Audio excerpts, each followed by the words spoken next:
بسم اللہ الرحمن الرحیم۔ السلام علیکم۔ آج اسہال کے بارے میں بات کروں گا۔ ڈائریا جو کہ بعض دفعہ دوا استعمال کرنے سے بھی ٹھیک نہیں ہوتا اور یا مختلف ٹوٹکے کرنے سے بھی ٹھیک نہیں ہو رہا ہوتا، تو میں آج آپ کی خدمت میں ایک ایسا ٹوٹکا لے کے حاضر ہوا ہوں جس کو انشاءاللہ استعمال کرنے کے بعد پہلی خوراک سے ہی افاقہ محسوس ہو جائے گا۔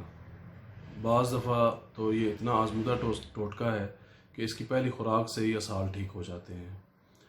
اچھا، کچھ لوگوں میں یہ کرونک صورت اختیار کر لیتا ہے، تو ان کے لیے بھی یہ نسخہ انتہائی زبردست ہے۔ ایک اور بیماری ہوتی ہے جس کو IBS کہتے ہیں، اریٹیٹو باؤل سنڈروم۔ اس میں بھی جو ہے پخانہ بار بار آتا رہتا ہے، اور ویسے تو اس کا تعلق جو ہے وہ ہمارے برین کے ساتھ ہے۔ یہ ایسے لوگوں کو ہوتا ہے جو بہت زیادہ سٹریس لیتے ہیں، لیکن یہ جو نسخہ ہے یہ اس مرض کے لیے بھی زبردست ہے۔ یہ اس میں کافی حد تک کمی کر دیتا ہے۔ اچھا، بعض لوگ جو ہے وہ دوائی استعمال کرتے ہیں اور دوائی استعمال کرنے کے بعد بھی ان کے اسہال ٹھیک نہیں ہوتے، تو وہ بھی یہ نسخہ استعمال کر سکتے ہیں۔ انتہائی آسان نسخہ ہے۔ آپ نے گلاب کے پتے لے لینے ہیں، ان کو آپ جو ہے دھوپ میں ان کو نہیں رکھنا ہے، آپ نے ان کو چھاؤں میں رکھ لیں اور ان کو خشک کر لیں۔ جب وہ خشک ہو جائیں تو ان کو آپ اپنے پاس کسی مرتبان میں رکھ لیں۔ جب بھی آپ کو ضرورت ہو تو آپ ان کو جو ہے استعمال کریں، اور ان کو استعمال کرنے کا میں آپ کو طریقہ بتا دیتا ہوں۔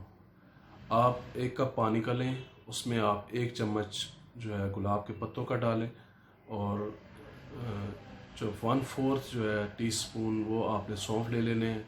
آپ سونف اس میں ڈال دیں، اور اس میں 1 الائچی کوٹ کر اس میں ڈال دیں۔ آپ اس کو آپ بوائل کریں۔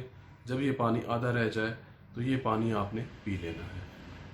انشاءاللہ پہلی خوراک سے ہی اسہال میں آرام آ جائے گا۔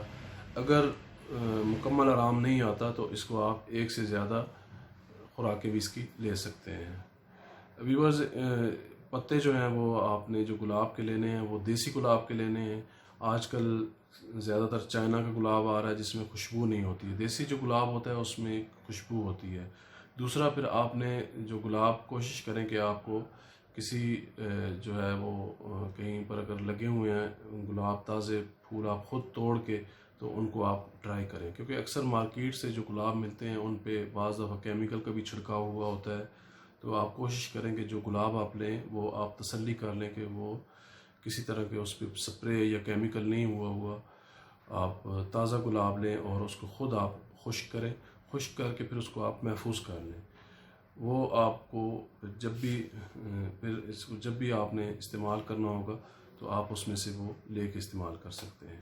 امید ہے یہ پروگرام آپ کو پسند آیا ہوگا۔ اگر آپ کو یہ پروگرام پسند آیا ہے تو میرے چینل کو لازمی سبسکرائب کیجیے گا۔ اگلی ویڈیو تک کے لیے خدا حافظ۔